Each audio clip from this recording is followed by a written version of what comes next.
On va continuer les halachot concernant la hachana. J'espère qu'on va avancer aujourd'hui pas mal. On va en tous les cas essayer de donner un certain nombre de définitions fondamentales pour pouvoir réussir Bezrat Hashem à faire un peu d'ordre dans les idées. Aujourd'hui, on va être premièrement dans des agdarot, dans des définitions assez fines.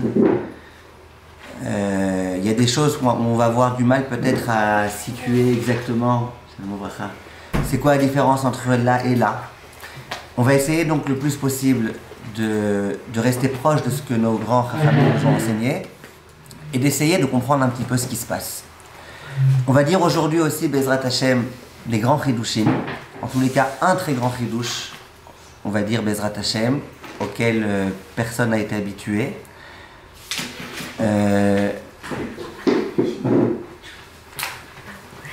Donc moi c'est important pour moi qu'on comprenne bien les choses.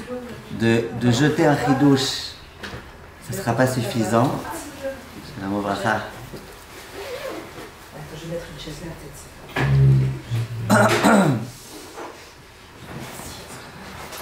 C'est longtemps.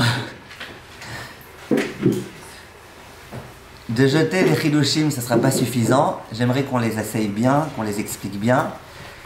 Et j'ai amené de la défense, là j'ai amené ma fille avec moi. Comme ça, si vous voulez me tuer, vous aurez quand même de la peine pour elle. Donc, on va essayer, Bezrat Hashem, d'aller doucement. Déjà, on a expliqué la fois précédente, c'était quoi qu'il y avait des définitions de c'est quoi être mechin. C'est quoi préparer de la semaine, de Shabbat pour la semaine. On avait donné un certain nombre de définitions. Et par exemple, que vous soyez au courant, de parler, ça ne s'appelle pas une achana. Si je dis demain, Bezrat Hashem, je vais préparer une salade, ça ne s'appelle pas achana. Et la preuve que ça ne s'appelle pas achana, c'est que Chachamim ils disent que qu'est-ce qu'on n'a pas le droit de dire pendant Shabbat? Quelque chose qui est une melacha. J'ai pas le droit pendant Shabbat de dire demain je vais prendre la voiture, demain je vais écrire une lettre, demain je vais cuisiner en me servant de feu. Ça on n'a pas le droit. De là disent les décisionnaires, qu'est-ce qu'on déduit? Que si tu parles de quelque chose qui est permis pendant Shabbat, bien que c'est une préparation, c'est permis. Donc Bezrat Hashem, vous inquiétez pas, on fera un cours où on expliquera qu'est-ce qu'on a le droit de dire pendant Shabbat, qu'est-ce qu'on n'a pas le droit. Mais en tous les cas, on voit que pas tout s'appelle achana. C'est pas parce que je dis demain je vais un peu ranger mon armoire que ça s'appelle achana. D'accord? Ça c'est déjà une première chose. Maintenant, il y a 2 semaines, on avait donné aussi une autre définition, grâce à Madame Dabi. On avait donné une définition très importante. J'aimerais vous la poser, cette définition, sous forme de question. Imaginez qu'on soit pendant Shabbat. Et j'ai du linge qui est dehors, sur le mirpesset, qui est en train de sécher. J'ai pas envie de rentrer maintenant dans des considérations qui vont nous faire rentrer dans des longues discussions, parce qu'on n'a pas le temps maintenant pour ces longues discussions. Disons que le linge était déjà sec avant Shabbat. Ou que je savais qu'il allait sécher pendant Shabbat. Bref, le linge que j'ai dehors, il n'est pas mouktsé. C'est du linge que j'ai mis dehors, c'est du linge que j'ai étendu avant Shabbat, c'est du linge qui était déjà sec avant Shabbat, il n'est pas mouktsé. Maintenant, c'est du linge que je vais porter pendant la semaine, c'est pas ma tenue de Shabbat, c'est des vêtements que je vais porter pendant la semaine. D'un coup, je vois qu'il va se mettre à pleuvoir. Alors, la grande différence entre les Israéliens et les Français quand il se met à pleuvoir, quand il se met à pleuvoir chez les Israéliens, ouais, il y a de la pluie, il y a de la pluie. Chez les Français, oh, mon linge! Vous voyez de quoi je parle. Alors, votre linge, il est dehors. Maintenant, est-ce que Shabbat, c'est assour? Il y a un héros, il y a tout ce qu'il faut. Est-ce que c'est assour Shabbat de prendre du linge de dehors et de l'amener à l'intérieur? C'est pas assour. Simplement de vous à moi, pourquoi vous ramenez ce linge? C'est un linge de semaine. Vous l'amenez pour vous en servir quand ça? Dans la semaine. Madame Dabi, est-ce que vous autorisez? Ouais, vous êtes bien caché là. C'est pas grave, c'est pas grave. Ah. Qui est-ce qui peut m'aider? Qui est-ce qui peut suivre la logique de Mme David il y a 2 semaines et nous aider? Ah, elle avait dit pour la casserole, là, pour éviter. Voilà. Ça changeait pas l'état. Que quoi? Ça changeait pas l'état. Alors c'est pour éviter un travail supplémentaire. C'est ça. Expliquez-moi un peu plus précisément, s'il vous plaît. Ben, si jamais je laisse dehors, clairement, il va falloir que je refasse la machine, que je dois pas sécher, que je suis repartie pour une grande salade, si jamais je laisse dehors. Exactement. Ça veut dire, je vous le dis dans les termes de Chachamim, Mais c'est ce que vous dites, exactement, c'est exactement ça. Et ça, tous les poskim sont d'accord avec ça. Les poskim, ils disent, c'est pas que je veux gagner du temps. C'est pas que je me dis, ah d'accord, donc de prendre le linge et de l'amener de l'extérieur à l'intérieur, ça prend 25 secondes. Et c'est dommage, Motsei Shabbat, de perdre 25 secondes alors qu'on aurait pu jouer au golf et faire d'autres choses.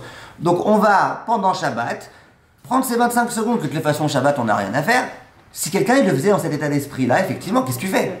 Qu'est-ce que tu fais? Pourquoi tu veux économiser du temps de la semaine à Shabbat? Mais là, c'est pas ça. C'est pas que je suis en train d'économiser du temps. Là, c'est qu'il va pleuvoir. Et donc, il y a de la pluie qui va couler tomber sur mes vêtements. Donc, maintenant, à la rigueur, moi, j'aurais préféré perdre ces 25 secondes Motsei Shabbat.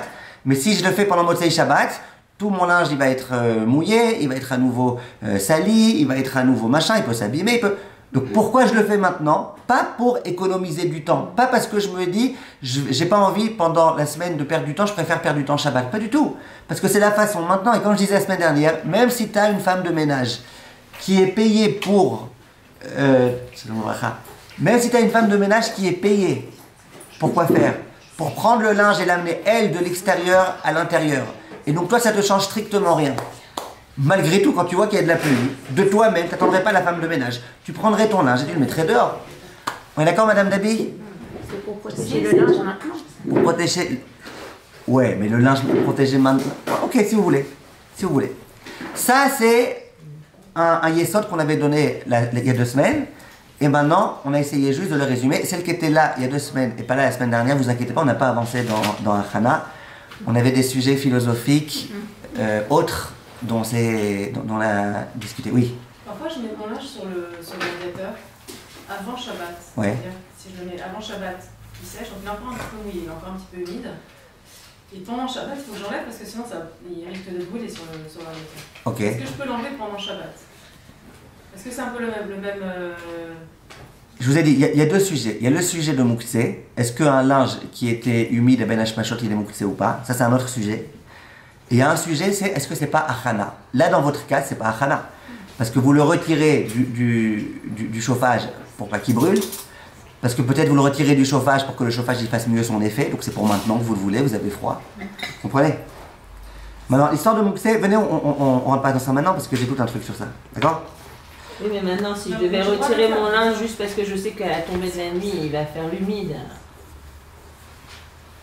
Shabbat, il est sec. Ok. Et je sais qu'à la tombée de la nuit, il fera humide. Il va se remouiller. Ça sera permis. J'ai pas dit de le prendre et de le plier et de le ranger. Attendez, écoutez-moi bien. J'ai pas dit de le prendre, le plier et de le ranger. J'ai dit juste de le rentrer à un endroit protégé. C'est pour le protéger. Oui, mais la différence, c'est que c'est Motsei Shabbat. Si c'est important pour vous, je vous dirai après, d'accord? Parce que c'est un truc à part, c'est un truc à part. Là, c'est Motsei Shabbat à la tombée de la nuit. On est d'accord? Et alors? Mais c'est pas une achana pour après Shabbat? Non. Ça dépend. Regardez, si il va se mettre à faire humide que à Motsei Shabbat. Oui. Alors à Motsei Shabbat, t'as besoin de le rentrer 2 heures avant. Mais si il va commencer à faire humide à Ben Hashmashot, il va commencer à faire humide 1 heure avant la sortie de Shabbat. Et il va continuer à faire humide Motsei Shabbat. Vous comprenez? Alors, ça fait que j'ai le droit de le changer, de le C'est sortir. pas mis ça, je sais pas. Non, c'est-à-dire peut-être à Ben Hashmashot, il ferait déjà frais, je sais pas. Il faut voir. Si vous avez peur que oui, vous avez le droit On a d'entrer. le droit d'en... D'accord. Ok, bon, vous vouliez cette parenthèse, je vous la fais tout de suite, cette parenthèse. Parenthèse, cadeau, mais j'espère que ça ne prendra pas sur le... On l'avait fait Moukse. Voilà. Parenthèse, cadeau, je vous le dis en 1 minute. Le Mishnah Brura, le Chafetz Chaim, il dit que tout vêtement qui était humide à l'entrée de Shabbat, bien qu'on est en été, et qu'on sait très bien que le lendemain matin, à 11h du matin, il sera sec, ça reste Moukse pendant tout Shabbat. Ça, c'est le Chafetz Chaim. Beaucoup d'autres poskim, tels que le Rav Wosner et d'autres, disent c'est pas vrai. C'est vrai qu'à Ben Hashmashot c'était humide, mais tu savais très bien qu'on était en été, tu savais très bien que même en hiver souvent il y a du soleil. Tu savais très bien que c'était censé se sécher à 10h du matin. Donc certes, quand il est humide, il est Moukse, mais quand il aura séché, il sera plus Moukse. Et le grand chidouche que je vous avais dit à l'époque, et auquel je tiens beaucoup, mais je vous le dis très rapidement, c'était un chidouche que j'avais eu grâce à une élève qui m'avait dit que quand aujourd'hui dans nos machines on met le mode essorage, qu'est-ce qui se passe? Après, c'est complètement essoré. À tel point que même si tu fais de toutes tes forces, tu n'arrives pas à émettre la moindre goutte. Et donc moi j'ai été Mechadej grâce à ça. Quelque chose avec lequel tout le monde sera d'accord. Que même d'après le Chafetz Chaim, la machine elle a déjà fait le travail. Voilà, et donc, non, et donc quoi? Tout le problème, pourquoi après le Chafetz Chaim c'est Mouktsé, au moment où c'est humide, c'est parce que c'est humide au point où tu peux essorer de peur que tu en viennes à essorer. Mais si c'est plus essorable, voilà. Donc c'est pour ça que j'ai été Mechadesh qu'aujourd'hui, il n'y a plus ce problème-là, à moins que vous ayez fait une machine avec un petit essorage ou des choses. Voilà. Mais si vous faites une machine avec un bon essorage, je pense que même si c'était humide à l'entrée de Shabbat, je répète, humide, qui est plus essorable, eh ben, c'est pas mouxé, même d'après le Chafetz Chaim. Voilà, c'était juste une parenthèse, mais venez, on reste dans le sujet parce qu'on a trop de trucs importants à dire aujourd'hui. Alors maintenant, on arrive, Bezrat Hashem, à quelques nouvelles définitions de c'est quoi Achana. Je vous demande de bien les noter, au moins dans votre esprit, parce que c'est important. Le Rav Rubin, dans le Ochot Shabbat, il dit quelque chose de très intéressant, et à nouveau, quand ils disent des choses, ils n'ont pas inventé. Ils déduisent ça de plusieurs cas qui ont été évoqués dans les poskim, ils essayent d'arriver à une espèce de conclusion. Vient le Rav Rubin et il dit, il y a des choses qui sont considérées comme étant un achèvement de quelque chose que j'avais déjà commencé. Je vous donne un exemple que le Rav Rubin y prend. Le Rav Rubin il dit, imaginez, pendant Shabbat, vous avez envie d'étudier dans un sefer. Donc vous prenez le Chumash Shemot, vous étudiez. Après avoir étudié, vous voulez le remettre à la place. Maintenant, de vous à moi, vous savez très bien que vous n'allez pas vous en servir. La prochaine fois que vous en servirez, c'est dimanche, lundi, mardi. C'est pas pendant Shabbat. Ça y est, Shabbat, on a fini d'étudier le Chumash, après on va étudier autre chose. Est-ce que j'ai le droit de remettre le Chumash en place? Je le remets. Je sais très bien que la prochaine fois que je vais m'en servir, c'est en semaine. Donc, est-ce que ça ne s'appellerait pas que je le remets en l'honneur de la semaine? Dit le Rav Rubin, non. Le Rav Rubin, il dit, quand on prend un livre, on sait qu'on le prend pour après le remettre en place. Ça dépend chez qui, mais disons que pour une femme, quand elle prend un livre, elle sait qu'elle va le remettre ensuite en place. Et donc quoi? Et donc, ça s'appelle pas, quand tu remets, je suis en train de préparer pour la semaine. Ça s'appelle, ce livre, je le voulais pour Shabbat. Donc c'est pas une achana, c'était pour Shabbat. Je le voulais pour Shabbat. Et tout le monde sait très bien que quand on prend un livre, on remet à sa place. C'est une façon de vivre, quoi. C'est une façon de vivre, c'est une façon de faire. Personne ne va dire, ah, celui-là, il est en train d'économiser du temps pour me... Quel rapport? Shabbat, je voulais étudier, donc j'ai pris mon livre. Qui prend un livre, le remet à sa place.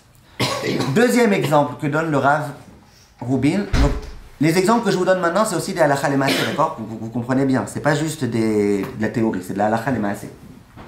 Donc remettre un livre en place, bien qu'on sait qu'on s'en servira que Motzei Shabbat, il y a aucun problème. Le Rav Rubin, il donne un deuxième exemple. Il dit, je viens me servir d'un coca. Donc il est 5 heures d'après-midi, Shabbat après-midi. Shabbat, il sort à 7 heures. Ok, disons j'ai fait ma Souda Shlishit à 4 heures. Maintenant, à 5 heures, je vais me servir un coca. Donc il est au réfrigérateur. Je vais m'en servir. Je sais très bien que ce coca, la prochaine fois que je m'en sers, donc j'ai fini de m'en servir, j'aimerais le remettre au réfrigérateur. Maintenant, il ne va pas s'abîmer. Ça ne s'abîme pas un coca quand on ne met pas au réfrigérateur. Il ne va pas s'abîmer. Ok. Maintenant, quand je le remets au réfrigérateur, je sais que la prochaine fois que je m'en servirai, ça sera Motzei Shabbat, peut-être dimanche matin, je ne sais pas exactement quand. Est-ce que de remettre un coca au réfrigérateur, dont je sais que je ne me servirai pas pendant Shabbat, ça s'appelle j'ai préparé pour la semaine? Dit le Rav Rubin, non. Quand tu prends quelque chose du frigo, après tu le remets. C'est normal, c'est comme ça que ça fonctionne. Non, tu n'as pas pris ton coca du frigo pour la semaine, tu l'as pris pour maintenant. Donc qui dit prendre un coca du frigo, dit aussi le remettre, ça ne s'appelle pas achana. Dernier exemple, pour l'instant en tous les cas, après on réfléchira si vous voulez à d'autres cas, mais dernier exemple du Rav Rubin. Définition, vous allez voir la définition ou pas? Ça, c'est Mityachev à la lèvre? Ouais. Alors troisième cas du Rav, imaginez que vous preniez votre sidour à la synagogue. Donc vous êtes dans un endroit où il y a un hérouv, vous prenez votre sidour à la synagogue et vous voulez le ramener. Pas parce qu'il y a des voleurs, disons que c'est une synagogue, il n'y a pas de voleurs, d'accord? Pas parce qu'on va vous le voler. Parce que vous voulez avoir votre sidour avec vous, parce que demain matin, dimanche matin, vous allez devoir faire shacharit. Et vous voudrez avoir votre sidour. Donc pendant Shabbat, c'est fini, vous avez fini maintenant la tfila de Mincha, vous ne faites pas Arvit, vous vous en servez, et même si vous faites Arvit c'est Motzei Shabbat, donc vous savez que vous vous en servirez plus de votre sidour pendant Shabbat. La prochaine fois que vous allez vous en servir, c'est dimanche. Est-ce que j'ai le droit de prendre mon sidour et de le ramener à la maison? Alors que le fait de le ramener, c'est pour une prochaine utilisation qui aura lieu en semaine. Madame Pariente? Sur ce principe, oui. Principe, oui, tu amènes un sidour, tu le ramènes. Ça, c'est le Rav Rubin. Il y a d'autres rabbanim qui sont contre ça? Alors, je vais vous dire, ouais, alors exactement. Le Rav Eliashiv, par exemple, ouais, le Rav Eliashiv, lui, il dit, écoute, ton sidour, je veux bien que tu le ramènes à la maison, mais à la maison, sers-toi-en quand même pour lire une petite bracha, pour lire un petit quelque chose. Pendant Shabbat, je parle. Qui a eu quand même une petite utilisation pendant Shabbat. Et pour le frigo, il y a des rabbinimes qui sont contre, on remet à sa place, on prend un verre de coca ou... Il y en a qui ont voulu être contre, mais disons que c'est vraiment une grande minorité. Je vais vous dire, regardez, venez on continue une seconde avec cette histoire-là. Venez on continue une minute. Maintenant, on a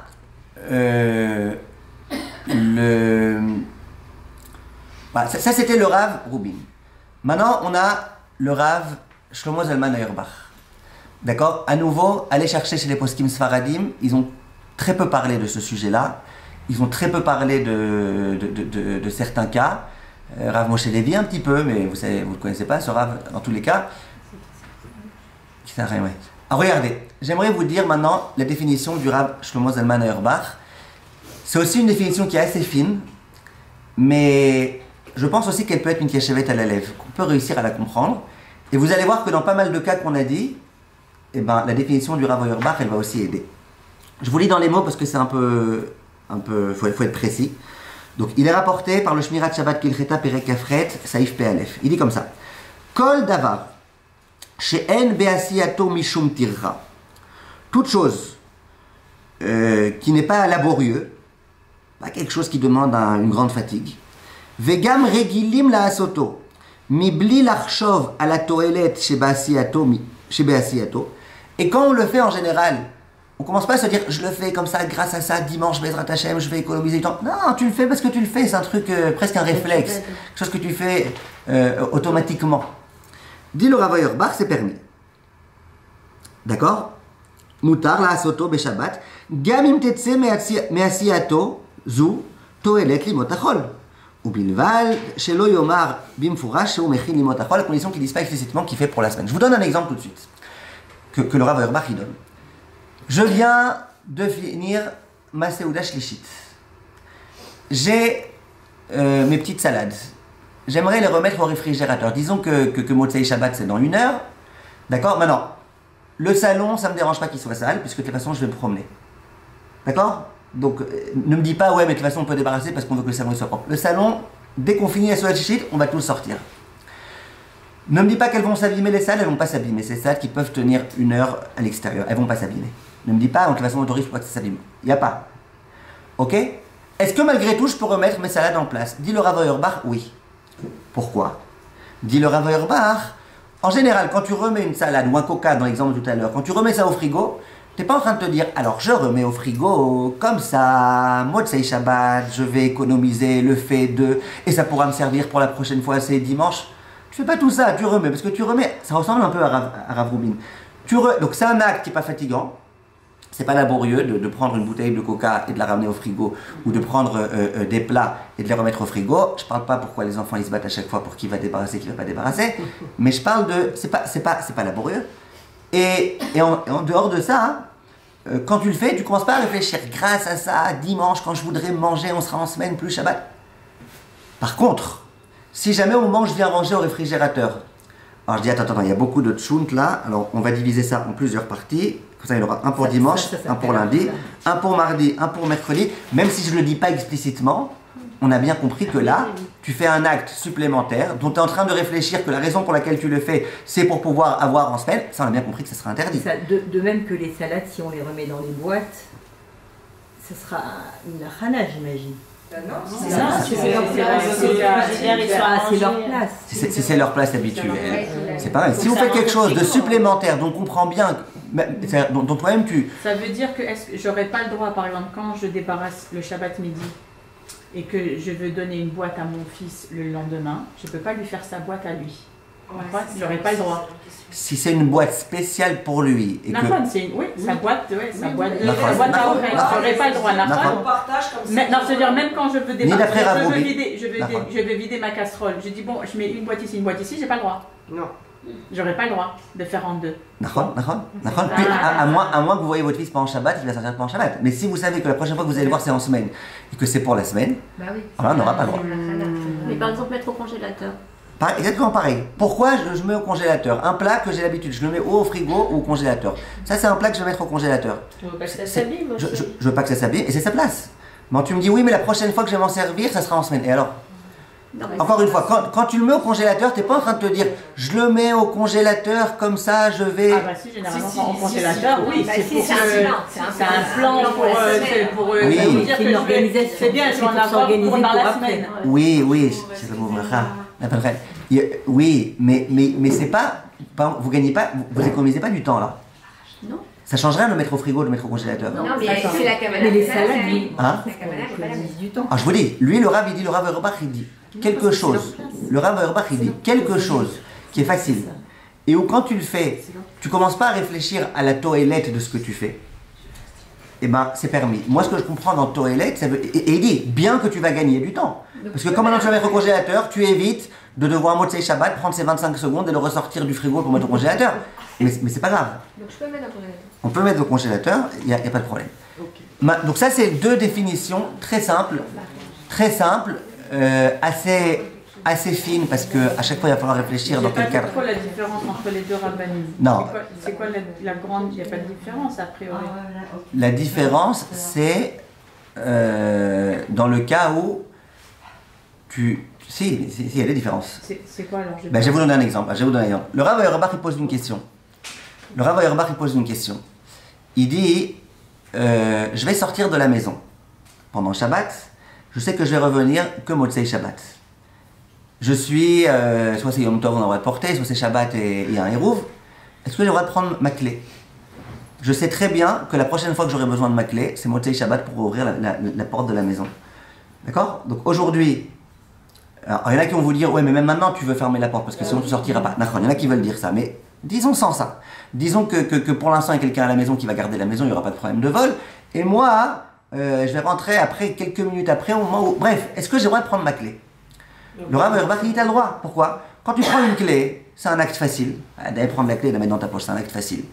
Et en général, c'est pas un acte où tu commences à réfléchir, ah, grâce à ça, je vais économiser, que j'aurai pas besoin de Motzei Shabbat, de venir chercher la clé de... C'est un acte que tu fais de façon super naturelle. Par contre, le Rav Rubin, il ne dira pas, tu es en train de finir quelque chose que tu as commencé. Au moment où tu prends ta clé, c'est quelque chose de nouveau. Vous comprenez? C'est pas ramener une clé, c'est amener une clé. Bref, on a ici deux définitions. Maintenant, j'aimerais vous donner une troisième définition qui va aider dans certains cas. Dans certains cas, on ne pourra pas se servir des deux premières définitions, mais on va se servir de la troisième définition. Et là, on remonte à bien avant le Rav Rubin, le Rav Auerbach, on remonte à bien avant. On a un cas qui peut se produire qu'en Chutz La'aretz. En Chutz La'aretz, donc je vous rappelle pour celles qui ont oublié les us et coutumes de Chutz La'aretz, Simchat Torah en Chutz La'aretz. Comment ça marche? En Israël, d'abord, je vous rappelle, il y a 8 jours. Il y a 7 jours de Sukkot et 1 jour de Shmini Atzeret. Ce Shmini Atzeret, c'est Simchat Torah. N'est-ce pas? Cette année, malheureusement, c'est transformé en un Khurban. Dans tous les cas, le 8e jour, c'est Simchat Torah. En Chutz La'aretz, donc ça veut dire que le 8e jour, et on mange plus dans la souka, et on dort plus dans la souka, et on danse avec la Torah, et on est heureux, et tout ça. En Chutz La'aretz, comme on a un doute, quel jour est encore Sukkot, quel jour est encore... donc le 8e jour, on a un doute. Est-ce qu'en fait c'est le 7e jour et donc c'est Sukkot, ou est-ce que c'est le 8e jour et donc c'est Shmini Atzeret? Qu'est-ce qu'on fait dans le doute? On mange encore dans la souka. Le 8e jour, on mange encore. On ne fait pas la bracha sur la souka parce que peut-être c'est déjà fini, mais on mange quand même dans la souka. Le 9e jour, nous, Bichlal en Israël, c'est fini, c'est Akafot Shniot, c'est machin. Eux en Israël, en Chutz La'aretz, eux ils font ce qu'on appelle Simchat Torah, c'est là qu'ils dansent avec la Torah et compagnie. Ça va? Donc, chez nous, en Israël, quand est-ce qu'on retire toutes les affaires de la souka et qu'on les rentre à la maison? Pendant Hoshana Rabbah, le 7e jour de Sukkot, qui n'est pas un jour de Yom Tov, en journée, on ramène les affaires, la table et tout dans la souka, et au soir, il y a Shmini Atzeret qui va rentrer, on va rentrer dans Yom Tov. Est-ce qu'il y a un problème de préparer de Chol HaMoed pour Yom Tov? Il n'y a aucun problème. Le grand problème, il va se poser en Chutz La'aretz. En Chutz La'aretz, vous êtes dans votre souka, d'accord? Pendant Shmini Atzeret, vous étiez obligé d'être dans la souka parce qu'on avait un doute, peut-être c'était Sukkot, peut-être c'était pas. Et on va enchaîner de Yom Tov Rishon et Yom Tov Sheni. On va enchaîner de Shmini Atzeret où on devait être dans la souka à Simchat Torah où on n'est plus dans la souka. Comment je fais pour débarrasser ma souka? Est-ce que j'ai le droit de débarrasser ma souka pendant Yom Tov Rishon? On sait très bien qu'un Yom Tov, il ne prépare pas pour un autre. En particulier en Chutz La'aretz, où le premier Yom Tov, c'est le principal, c'est le vrai. Et le deuxième, c'est que grâce à cause de la coutume de nos ancêtres qui ne savaient pas c'était quand le jour le vrai jour. Bref, je ne rentre pas dans tout ça. Mais est-ce que j'ai le droit de préparer le Yom Tov Rishon et Yom Tov Sheni? Je n'ai pas le droit. Viennent les grands poskim, Shulchan Aruch, le Rama, le machin, tous les grands poskim, et ils disent, tu as le droit de prendre ta table, qui était dans la souka, et de l'amener à la maison. Comme ça, quand Simchat Torah arrive, quand le 9e jour arrive, t'es tranquille, la table est déjà à la maison, t'as pas besoin d'aller, et dans l'obscurité en plus aller prendre ta table, la ramener. Mbaya, t'as pris ta table, tu l'as mise à la maison. Par contre, ne dresse pas la table. La table, tu la dresseras que quand il fera nuit, qu'on sera en plein dans le 9e jour, en plein dans Simchat Torah, t'auras le droit. Mais en tous les cas, amener la table d'un endroit à un autre, t'as le droit. Grande question qui a préoccupé tous les décisionnaires, c'est Achana. De prendre une table, de l'amener d'un endroit à un autre, quand tu sais très bien que tu l'amènes de Yom Tov pour quand? Pour le deuxième Yom Tov, qui est le deuxième Yom Tov à moins de Gedusha que le premier. C'est Achana. Vous êtes d'accord? Mme Biscuit, vous êtes d'accord? Je sais qu'on peut aussi tirer on avait le droit de tirer les pains du congélateur du premier Yom Tov pour le deuxième Yom Tov aussi. On va arriver au pain du congélateur dans 2 minutes, très bien. Alors qu'est-ce que vous répondez à ma question? Je dirais c'est mieux parce que c'est dangereux quand il fait nuit de rentrer la table. Je sais pas. Donc vous dites si vraiment c'est impossible la nuit, on peut, mais à part ça. Si c'est pas impossible, non, je vais. Justement, mais gagner du temps, c'est rien. Non, moi je vois pas comment on pourrait le faire. Parce que le soir on va aller dans Yom Tov, ça va nous aider à préparer. Oui, mais on veut justement pas préparer de l'un pour l'autre, surtout que le premier Yom Tov est plus kadosh que le deuxième. Vient le Chaye Adam. Moi j'autorise pas. Vous n'autorisez pas. Vient le Chaye Adam. Alors le Chaye Adam, pour les Sfaradiotes pure souche, c'est un grand Rav Ashkenaz, qui au passage dans ces lois-là, tout le monde le ramène. Tout le monde le ramène parce qu'il est très très yesodi, ce Chaye Adam. Vous savez pourquoi on l'appelle Chaye Adam? Je vous ai déjà dit une fois. Non. Il s'appelait ni Chaye ni Adam. D'accord? Pourquoi il appelait son livre Chaye Adam? On raconte que il a été un jour traumatisé, ce Rav. Parce qu'il a vu que Rabbi Yosef Karo, il a écrit un livre qui s'appelait le Shulchan Aruch. Un grand Shulchan Aruch avec plein de tomes, etc. Et il a vu qu'un jour il y a un autre Rav qui est venu, un très grand Rav. Et ce grand Rav, il a fait un Kitzur Shulchan Aruch. Il a pris tout le gigantesque Shulchan Aruch, il l'a résumé en un tome. Alors bien sûr que c'était avec des bonnes intentions qu'il l'a fait, le Rav qui a fait le Kitzur Shulchan Aruch, mais il n'empêche que lui, il a été choqué, le Rav. Il a dit comment tu prends une tellement grande œuvre et tu la résumes en un petit... Il dit, moi je vais écrire un livre que personne n'osera faire un Kitzur. Si j'appelle mon livre Chaye Adam, personne n'osera faire un Kitzur Chaye Adam. Comme ça il paraît que c'est... Ah ouais, il paraît que c'est vrai, c'est pas une blague. En tous les cas... Il s'appelait comment? Il s'appelait... le Dancing, Rav Dancing. Okay. Alors, le Rav Chaye Adam, il dit la chose suivante, écoutez bien la définition. Il dit, moi je considère que d'amener quelque chose d'un endroit à un autre, c'est pas Achana. Achana, c'est quand tu aboutis à quelque chose. Les termes qu'il emploie, c'est quand tu fais un tikkun. Quand tu termines quelque chose, quand tu fais véritablement quelque chose. Par exemple, quand tu dresses la table, ça y est, la table elle est dressée, tu as fait quelque chose, la table... mais d'amener un objet d'un endroit à un autre, ok, c'est vrai que quand tu vas l'amener, ça sera dans une intention de... Mais lui, il dit, moi je ne considère pas qu'amener un objet d'un endroit à un autre, ça s'appelle Achana. Achana, il faut quand même qu'il y ait un acte, il faut quand même qu'il y ait une vraie peroula, il faut quand même qu'il y ait quelque chose qui soit abouti. Maintenant, le Chaye Adam, il ne se contente quand même pas de ça. Il dit, il faut quand même le faire aussi en pleine journée. Pour que les gens ils puissent se dire, quand ils te voient, voilà, que peut-être que tu amènes la table ici, parce qu'en pleine journée, tu voulais jouer au domino sur la table. Ou parce que tu avais besoin de la place dans la souka en pleine journée, la table te dérangeait, donc tu avais besoin de la défaire. Donc le Chaye Adam, lui, il dit, moi j'autorise, quand c'est simplement déplacer quelque chose d'un endroit à un autre, ça ne s'appelle pas un tikkun, ok? Ça s'appelle pas un tikkun.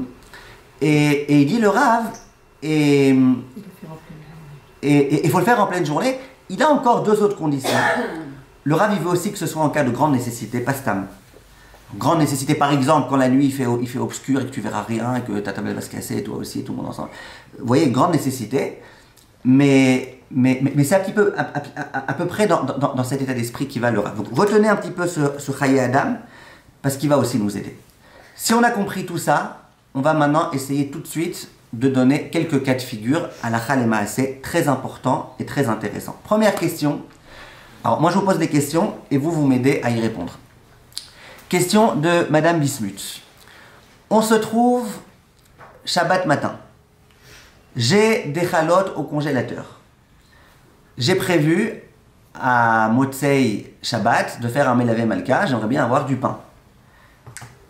J'aimerais sortir mon pain, oui, mon pain, Shabbat matin, ou Shabbat midi, ou Shabbat après-midi, pour que Motzei Shabbat, mon pain il soit dégelé. Moi, je ne suis pas de ceux qui aiment mettre les chalotes au micro-ondes pour les dégeler. Ah, ça, c'est pas bon. Moi, j'aime bien prendre mes chalotes et les dégèle naturellement. Alors, Bechavod, Madame Mamou, est-ce que... Vous les dégelez pour quel moment? Pour Motzei Shabbat. Donc, mais je fais rien, juste je prends ma chala, je la sors du congélateur, je la pose quelque part. Pas maintenant je commence à la couper en morceaux, je commence à... Vraiment. Vous lui avez dit que c'est permis, moi j'accepte. J'ai dit que c'est permis? Je vous ai répondu ou pas? J'ai dit qu'on allait en parler. Elle a dit que c'était permis. Est-ce que le Motzei Shabbat c'est Yom Tov ou c'est... Non. Ça peut être Yom Tov, mais disons même en semaine. Venez, on va directement. Moi je dis oui. Pourquoi? C'est naturel, c'est-à-dire c'est du pain qu'on sort du congélateur. Oui, mais vous savez très bien que vous ne le sortez pas pour Sodash Lichit. Vous savez très bien que pour Sodash Lichit, vous avez déjà suffisamment de pain. Vous le sortez pour Motzei Shabbat. C'est le principe Shabbat, c'est la suite. Melavé Malka, c'est le 5e repas. Donc... Ouais, mais Avdallah aussi, c'est pour Shabbat, et pourtant les poskim ils disent qu'on n'a pas le droit de faire une achana pour. Normalement, il faut en mettre plus. Pour tirer plus. Et après, ça reste. Disons que vous n'avez pas tiré plus. D'après le principe du Chaye Adam, oui, on peut. Voilà, vous êtes très bien. Vous êtes d'accord que le Rav Rubin, il ne va pas nous aider là? Rav Rubin dit quand tu as commencé quelque chose, tu peux le finir. Quel rapport? Tu vas sortir quelque chose, tu n'as rien commencé du tout. Le Rav Auerbach, je ne sais pas combien il va m'aider. Parce que vraiment, là, je sors en pensant bien, je vais le sortir pour Motzei Shabbat. Je fais vraiment un acte pour sortir. Par contre, très bien, Maman Vergel, elle dit on a le Chaye Adam. Le Chaye Adam, il dit de déplacer un objet d'un endroit à un autre, c'est permis. Vient le Rav Eliashiv, qui n'était pas un des grands Mekilim, comme vous le savez, vient le Rav Eliashiv et il dit tu as le droit de le faire. Il dit attention, je demande que ce soit quand même encore en pleine journée. De sorte à ce que tu pourrais éventuellement t'en servir pendant Shabbat et que ton acte, il dénote pas explicitement que tu le fais que pour Motzei Shabbat, parce que potentiellement tu pourrais t'en servir pendant Shabbat, et si d'un coup il y a des invités, et si tu décides de manger ce pain plus qu'un autre. Donc le Rav, exactement comme vous avez dit, donc le Rav Eliashiv, il dit exactement comme vous avez dit, qu'on a le droit de sortir un pain. Pourquoi? Parce que c'est un acte qui est facile, c'est un acte qui concerne que à déplacer quelque chose, t'as rien réparé là, t'as rien. Et tu le fais pour... Et on pourrait penser que tu le fais pendant... Pourquoi la vaisselle, on n'autorise pas? Pourquoi on n'autorise pas de faire la vaisselle pendant Shabbat pour la semaine? Tu pourrais très bien dire, ouais, peut-être que je vais m'en servir pendant... Parce que là, tu fais un vrai tikkun. C'est un acte facile aussi. La vaisselle, c'est pas facile. C'est pas de déplacer. Très bien. La vaisselle, c'est ce que le Chaye Adam, il disait, déplacer d'un endroit à un autre, t'as rien changé. Dans une vaisselle, t'as réparé quelque chose, t'as vu une vaisselle sale, t'as une vaisselle propre. C'est comme une table qui n'était pas dressée, tu la dresses, t'as vraiment fait quelque chose. C'est ce qu'on appelle dans la halakha un tikkun. L'autre fois, une femme qui m'a dit, ah ouais, la vaisselle, c'est un vrai tikkun, ça. D'accord? C'est un tikkun, t'as fait quelque chose. Donc, attention, on parle ici de quelque chose où t'es pas métaken. Vraiment, tu sors un objet, tu le déplaces d'un endroit à un autre. Très bien. C'est pas autorisé seulement parce que c'est pour Seudah Shishit et c'est mitzvah. Non. On pourrait par exemple sortir un pain qui est déjà cuit, par exemple parce qu'on sait que c'est pour le lendemain midi, le dimanche. On pourrait par exemple Motzei Shabbat, on sait que nos enfants vont retourner à la yeshiva, à l'école et tout, et on a un plat cuit au congélateur, parce que voilà. Et on pourrait le sortir du congélateur et le mettre au frigidaire pour qu'il parte avec samedi soir. Exactement, c'est que déplacé, c'est encore en journée, c'est permis, très bien. Maintenant, autre... Oui. Les salades de Seudah Shishit, oui. C'est qu'elle on peut aussi les rassembler dans des nouveaux pots pour Seudah Revit? Non, ça j'ai dit que non. Là, tu prépares quelque chose de nouveau pour après Shabbat. Seudah Revit, c'est après Shabbat, hein, on parle bien d'après Shabbat. Oui. Non, là, tu prépares quelque chose pour après Shabbat. Déplacer, déplacer, oui. Mais de prendre et de mettre dans un autre plat, de mettre dans un... Imaginez, vous avez un service spécial Motzei Shabbat où il y a écrit Shavuot Tov, vous voyez? Ça sera assaut. Donc les miels, c'est beaucoup de nouveau. Il y a beaucoup les miels de nouveau. C'est quoi nouveau? C'est quelque chose de nouveau. Oui, exactement. Et aussi de pas facile, pas facile. C'est ça qu'on a envie. Retenez tout, mais vous allez voir, regardez, j'ai pas encore fini. Qui va se créer plein de cas dans nos vies, on va dire alors quoi. Vous avez raison, regardez, on n'a pas encore fini, regardez encore. regardez encore 2 minutes, s'il vous plaît, encore 2 minutes. Le Rav Ovadia Yosef, ramené dans Marian Omer, donc Marian Omer, c'est pas le Rav lui-même, Marian Omer, c'est un livre dans lequel les questions qui lui étaient posées au Rav, il ramène en haut ses réponses à lui, et en bas, c'est son élève qui explique pourquoi il pense que le Rav il a dit ça, etc. Un élève très proche du Rav, mais... Donc dans le Shoot Marian Omer, Chelek Bet Siman Samer Bet, le Rav il autorise à... Il parle un peu d'un autre cas, mais la logique elle est là. Après je vous dirai c'est quoi le cas dont il parle. Il autorise aussi de sortir une challah du congélateur. Pour une autre raison que la raison que vous avez avancée, que c'est qu'un acte de débarrasser, que c'est qu'un acte de déplacer. Il donne une raison très simple. Il donne la raison de Madame Dabi. Il dit, pourquoi je sors ma challah maintenant? Parce que les 15 secondes que ça prend de sortir la challah du congélateur, j'ai pas envie de passer ce temps à Motzei Shabbat. Je veux économiser du temps. Le Rav Ovadia, il va beaucoup avec ça, économiser.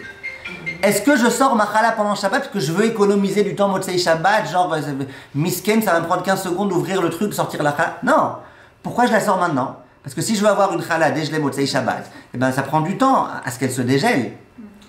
Vous comprenez ce qu'il dit Rav Ovadia? Donc il dit c'est pas une achana. Achana c'est comme maintenant je viens faire quelque chose dans l'intention d'économiser du temps pour Motzei Shabbat. Shabbat on m'a pas interdit de vivre. Shabbat j'ai le droit de vivre. J'ai juste pas le droit de faire des choses laborieuses qui prennent du temps en disant comme ça en semaine j'aurai pas. Là qu'est-ce que t'as fait? On m'a pas interdit pendant Shabbat de préparer pour Motzei Shabbat, c'est un truc qui prend 10 secondes et qui est pas fait dans cette intention-là. Quand je sors un pain du congélateur, je le sors parce que je sais que c'est la seule façon pour qu'ensuite il soit dégelé. C'est pas pour économiser du temps. Je vous donne un autre exemple. J'aimerais pendant, mais c'est exactement la même chose, hein, vous avez déjà la réponse. Pendant Shabbat, j'aimerais mettre une bouteille de coca au réfrigérateur. Parce que Motzei Shabbat, il y a un anniversaire, il y a beaucoup de monde qui va venir. J'aimerais mettre ma bouteille de coca au réfrigérateur. Alors c'est exactement le même principe. Et c'est de ça que le Rav Ovadia il parlait. Rav Ovadia il disait dans Marian Omer, moi j'autorise, pourquoi? Parce que la seule façon d'avoir du coca frais dans 4 heures, c'est de le mettre maintenant au réfrigérateur. Donc c'est un acte tout simple, de prendre une bouteille, de la mettre au réfrigérateur. En tout cas pour un homme c'est un acte tout simple. Pour une jeune fille avant son mariage c'est un acte tout simple. Après le mariage, les femmes, je sais pas pourquoi, je peux pas lever la chichia, bien mon mari et tout. Mais en tous les cas, avant le mariage, elles sont sportives, les femmes et tout, elles peuvent soulever des kilos et des kilos. D'accord? Elles vont même en salle de sport. Je vous ai déjà dit une fois, c'est quoi le numéro de téléphone de la salle de sport? Achat shmena meot, shmena maot, shmena meod. Alors, on a dit que... Donc c'est un acte tout simple, qui prend pas de temps, qui est très facile, qui est très simple. En shum baria. Ok? Et le Chaya Adam, lui, qu'est-ce qu'il dira? De faire en journée. Il dira fais en journée. Alors le Chaya Adam, il aurait rajouté fais-le vraiment en cas de grande nécessité. Mais bon, beaucoup de poskim ont ramené le Chaya Adam qu'avec les 2 premières conditions. Ça veut dire quelque chose qui est qu'un déplacement d'un endroit à un autre. Et en journée suffisamment tôt pour qu'on puisse éventuellement s'en servir pendant Shabbat. Bien que je sais que mon intention c'est de m'en servir Motzei Shabbat. Moi j'ai une question à vous poser s'il vous plaît. Une question et après on arrive à notre grand chidouche. Une question à vous poser. Vous habitez à Beit Vagan. Vous êtes invité chez vos parents qui habitent à Beit Vagan. On est maintenant pendant Shabbat, on est Shabbat midi. Shabbat après-midi, vous êtes sur la sapa tranquillement. Donc vous êtes vous avec votre maman par exemple ou votre belle-mère. Vous êtes assise sur le fauteuil. Ok? À un moment donné, votre belle-mère, elle vous dit « Ouais, j'ai complètement oublié, on n'a plus de vin pour la Havdalah, ouais, on a tout fini à midi, on n'a plus, ouais, j'ai oublié d'acheter, ouais, j'ai oublié. T'as pas toi par hasard chez toi à la maison une bouteille de vin? Si, maman, t'inquiète pas, j'ai une bouteille de vin et pas de problème. Ok, est-ce que tu peux, s'il te plaît, maintenant, rapidement, aller la chercher? Comme ça, à Motzei Shabbat, dès que papa il rentre à la maison, on peut faire la Havdalah. Dès qu'il rentre à la maison. Pas genre Motzei Shabbat, tu vas chercher la bouteille, tu reviens, on va devoir attendre comme des imbéciles et tout. Tu sais, papa et sa cigarette, c'est quelque chose, c'est une longue histoire. Que dès qu'il rentre, papa, ça soit prêt. Qui est-ce qui autorise? Pourquoi? C'est le même principe. Que le Chaya Adam. Oui. Ouais. C'est facile. Ça dépend. Ok, mais vous êtes d'accord qu'il fait quand même quelque chose de spécial pour. Elle va se déplacer jusqu'à chez elle. C'est pas qu'elle devait de toute façon rentrer chez elle pour aller changer le bébé qu'elle en profite. Et qu'elle lui dit, tu sais quoi, au passage, ramène la bouteille. Là, on pourrait dire, comme a dit Madame Dabi, que tu le prends avec toi juste pour économiser du temps, tu le prends pas pour économiser du temps. Mais là, pour économiser du temps sur Motzei Shabbat, tu veux le faire. Nachon. D'après le Chaya Adam, d'après le Chaya Adam, tu auras le droit de le faire. D'après le Chaya Adam, en cas de grande nécessité. C'est-à-dire, si vraiment le mari, c'est piquoir nefesh pour lui d'attendre sa cigarette. Un grand coléreux, quoi. Ouais, voilà, un grand coléreux, ou un Marocain, d'accord. Non, mais si c'est pas le cas, c'est-à-dire même si c'est pas pour fumer sa cigarette, est-ce qu'on aurait le droit de faire ça pendant Shabbat? Je vous dis, d'après la seule. Ils veulent précipiter la chose. Je vous dis, l'autorisation, c'est le Chaya Adam. Et le Chaya Adam, on se repose sur lui. Il vaudrait mieux se reposer sur lui ad assof en disant c'est vraiment s'il y a un cas de nécessité et tout. Mais disons que en cas de nécessité, en tous les cas, on autorise.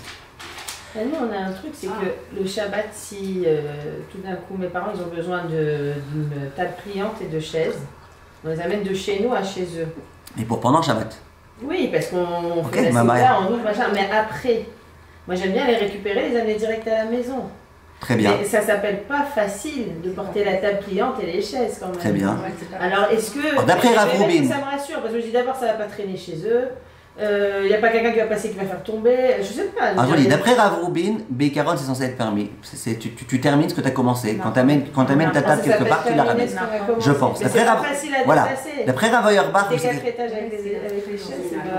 il vaudra mieux après. Maintenant, vous savez sur quoi vous reposez si vous le faites. Maintenant, j'en arrive à un très grand chidouche. Alors, je vous demande, s'il vous plaît. On n'a pas. C'est compliqué. De quoi? Ce que vous dites, c'est compliqué parce que moi j'aurais dit non. Ok, je vous comprends. Si vous dites non, je vous comprends. Parce que c'est dit. C'est compliqué. Ok. Regardez, le Chaya Adam, vous voyez bien que lui l'autorise. Le Chaya Adam de sortir de la soukha. Non, mais même le Rav Rubin, il aura autorisé de reprendre ses affaires, ce que tu as. Oui, c'est plutôt dans cette caverne. Oui, je crois que c'est après, c'est là. Donc oui. C'est comme si tu remettais ton livre dans la. Les films ne sont pas clairs, moi je dis. Je vous ai dit, pour moi-même non plus, c'est pas très clair. C'est difficile à y voir clair. Maintenant, j'aimerais vous dire un truc. Regardez, j'aimerais juste vous poser quand même une question parce que je veux pas que vous vous serviez de ce Rav Rubin trop facilement. Le Rav Rubin lui-même, il pose une question. Il dit pourquoi j'interdis de faire la vaisselle? Il dit dans la vaisselle, pourquoi tu dirais pas que c'est l'aboutissement de ce que tu as commencé? Quiconque mange lave son assiette après. Or, il dit le Rav Rubin, non, parce que la vaisselle, c'est quand même un acte important. C'est un acte difficile, c'est un acte important, c'est un acte qui vraiment demande, c'est un vrai tikkun. Comme ça, il dit le Rav Rubin. Donc, on ne peut pas dans tout se servir de ça. Mais de déplacer juste une table. Bon, c'est sûr que si la table, c'est aussi une grande construction à faire, il y a plein de machins, de vis à mettre et tout. Ok, alors. Bon, c'est lourd. Disons qu'il vaudra mieux le faire Motzei Shabbat. Maintenant, si vous voulez le faire Shabbat, et que en particulier si c'est une nécessité, vous avez sur quoi vous reposer. Maintenant, regardez. Maintenant, j'aimerais vous dire un très grand chidouche. Je sais que vous avez toutes entendu toujours différemment. Moi-même, si vous m'avez posé la question il y a 2 ans, j'imagine que je vous aurais dit différemment d'aujourd'hui. Et je vous dis, aujourd'hui, la conclusion à laquelle je suis arrivé, j'aimerais savoir si vous êtes d'accord avec moi. Je sais que c'est contre tout ce qu'on vous a toujours dit. Venez, on commence par un exemple simple. Faire son lit. On nous a toujours enseigné que quand on se lève Shabbat matin, est-ce qu'on a le droit de refaire son lit? Alors ça dépend. Si c'est une pièce dans laquelle tu vas passer et que c'est embêtant que ce soit complètement sale et des machins, c'est permis. Si tu sais que tu vas te reposer pendant l'après-midi, tu vas te servir du lit, c'est permis. Si Madame Amou, vous savez que vous allez vous asseoir sur le lit, que vous ne voulez pas vous asseoir quand il est en boulette, c'est permis. Il y a fait. Maintenant, moi j'ai une question. Est-ce que, j'ai aucune de ces autorisations-là, je ne rentrerai plus dans ma chambre et machin. Est-ce que de redresser la couette, pas un grand truc, tu vas maintenant commencer à rentrer les housses dans les couettes, dans les trucs, dans les machins. Stam, relever la truc. Est-ce que c'est permis ou interdit? Nous, on nous a toujours dit non, c'est interdit. Bah écoute, c'est Achana. Tu prépares pour Motzei Shabbat. Est-ce que d'après Rav Rubin, ça sera permis? Oui, quand on dort, après on termine, sauf le fait de dormir soit Shabbat ou en semaine, on termine en remettant. Donc c'est permis. D'après le Rav Shlomo Zalman Auerbach, est-ce que c'est permis? Autodavar. Autodavar. Maintenant, vous allez... Est-ce que Rav Ovadia va autoriser? Est-ce que je fais ça pour économiser 15 secondes de Motzei Shabbat? Non. Donc, on est d'accord que tout le monde va autoriser. Vous allez me dire, mais il y a écrit explicitement dans les poskim qu'on n'a pas le droit de faire un lit de Shabbat à Motzei Shabbat si on ne compte pas s'en servir. Je pense personnellement qu'on parle là de quelque chose de réel, de faire un lit. Où le lit c'est complètement défait, les couettes elles sont sorties, les Hatsia et Amitot. Pas d'un petit acte d'une seconde, où le bébé il a fait au lit et maintenant tu veux changer et refaire le lit alors que la prochaine fois qu'il va s'en servir c'est Motzei Shabbat. Là tu as fait quelque chose de nouveau. Maintenant, j'invente pas ce que je dis. Le Rav Eliashiv par exemple, quand il parle de la fameuse challah qu'on veut sortir du congélateur, et quand il parle du vin qu'on aimerait sortir, on aimerait sortir le vin pour le mettre au frigo ou un truc comme ça. Il dit pourquoi alors dans certains poskim on voit qu'ils ont fait toute une histoire de sortir du vin du Yom Tov Rishon pour Yom Tov Sheni. Il dit parce qu'à l'époque sortir du vin c'était aller dans l'endroit où il y avait le vin, c'était se servir du tonneau, c'était remplir la bouteille, c'était aller dans la cave, c'était ressortir, c'était un grand machin. Mais aujourd'hui sortir une challah du congélateur, mettre du vin dans une bouteille d'endroit à un autre, c'est rien. Donc on retrouve cette idée là que qu'est-ce qui est interdit quand tu fais un tikkun, quand tu répares quelque chose, quand tu fais quelque chose de difficile, quand il y a un labeur, quand il y a quelque chose. Maintenant, j'aimerais arriver au plus grand chidouche. Donc, moi, personnellement, Béhémet, j'ai aucun problème à vous autoriser. Quand vous vous êtes levé, il faut juste prendre la couette et la remettre. De la remettre sans avoir besoin de vous poser 150 000 questions. Et un enfant qui aurait sali son lit, on aurait aussi le droit d'enlever tous les draps et de refaire plus... Non. Ah non, on n'aurait pas le droit. Ça, vous aurez le droit que si ça sent mauvais et que vous êtes embêté. Et encore, le défaire, ok. Mais le refaire, ça sent mauvais, quel rapport? Pourquoi vous allez le refaire? S'il doit dormir, ok, s'il va redormir pendant Shabbat. Pendant Shabbat, voilà, d'accord. Donc on a le droit de les retirer, les mettre à la cuisson. Non, oui. Maintenant, j'arrive... Ouais, ça on a le droit parce qu'on veut pas que ça... Maintenant, on arrive au Groïse Chidouche. Maintenant, on arrive au Groïse Chidouche. Groïse Chidouche, écoutez bien le Groïse Chidouche. On nous a toujours appris, et moi-même, j'avoue que je l'ai toujours dit, que quand on a fini la Seouda Shlishit, donc j'ai fini ma Seouda Shlishit, Motzei Shabbat c'est dans 10 minutes, on nous a toujours appris, ne débarrasse pas la table. Même moi, mes enfants, quand je les vois commencer à débarrasser, les enfants modèles, oui, on ne leur demande pas, ils vont d'eux-mêmes. J'ai besoin de leur dire, arrêtez-vous. T'es en train de préparer. On l'a toujours dit, moi je l'ai toujours dit. Maintenant, j'aimerais aujourd'hui poser la question, est-ce que c'est vrai de dire que c'est interdit? On peut faire les salades, on peut débarrasser les salades quand même. Alors, très bien. Alors, regardez, venez une seconde. Le Rav Auerbach, explicitement, il autorise de ramener les salades. Et il dit, même si elles ne vont pas s'abîmer, même si ça ne me dérange pas de voir la table en désordre. Pourquoi? Il dit c'est un acte qu'on fait naturellement, on remet à sa place, un acte qu'on fait naturellement. Le Rav Rubin, est-ce qu'il autorise de remettre les salades? Il dit oui, tu as amené un table, tu ramènes.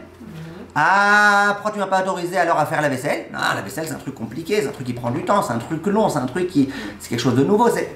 Ok? Il a fait. Maintenant, moi je pose une question. Est-ce qu'on autorisera à débarrasser? Attention, j'ai pas dit à débarrasser et à redresser pour me laver ma cassa, j'ai pas dit. J'ai dit juste de débarrasser. L'acte tout simple qui consiste à prendre les verres et à les débarrasser, à prendre, est-ce qu'on aura le droit ou pas? Personnellement, si je fonctionne avec les principes qu'on a vus maintenant, j'aurais tendance à dire que d'après Rav Rubin, on a le droit. Passer à table, c'est mettre à table et débarrasser. Alors les choses compliquées comme faire la vaisselle, tu nettoies vraiment, tu fais un tikkun à la vaisselle, ça non. Mais ça change quoi de ramener les salades à table quand elles vont pas s'abîmer, ou ramener les assiettes dans l'évier? Ça change strictement rien. En tous les cas, comme ça je pense.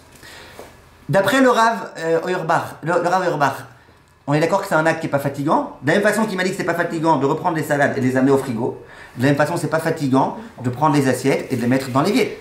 De la même façon, quand je prends les salades et je les mets au frigo, je suis pas en train de dire ah je fais ça parce que je veux pouvoir ensuite Motzei Shabbat tatata. De la même façon, quand je mets les choses, non, moi, attendez, juste 10 secondes, juste 10 secondes. Attendez, j'ai envie d'entendre ce que vous dites. Juste, j'aimerais vous dire, moi, je suis arrivé à la conclusion non pas que c'est une mitzvah d'Eoraïta de faire exprès de débarrasser avant Shabbat, ça non. Mais qu'il y a de quoi autoriser, je suis arrivé à la conclusion que oui. Et comme j'ai jamais entendu personne autoriser, j'ai quand même cherché un petit peu. Et Baruch Hashem, j'étais très heureux. Parce que j'ai vu que, une fois que j'ai trouvé lui, j'ai pas continué à chercher. J'ai trouvé que le Rav Karp, qui est un très grand Rav, un grand Moréora de Kiryat Sefer, rien à voir avec le Gefilte Fish, ne vous inquiétez pas. Le Rav Karp, un Rav qui est pas du tout Mekel, qui est très Mahmir, qui était très proche du Rav Eliashiv, très proche de tout le monde. Dans le Sefer Ilchot Shabbat Beshabbato, dans lequel il parle toute la Ilchot Shabbat en détail, il dit explicitement qu'on a le droit de débarrasser, même si ça ne dérange pas, même si de débarrasser, bon, de remettre la table. Pour Motzei Shabbat, c'est évidemment que c'est pas tu termines, c'est tu refais quelque chose de nouveau. Tu le fais avec une kavana que la table soit dressée plus tard. Tu le fais pour économiser du temps pour plus tard. C'est évidemment que ça sera assaut.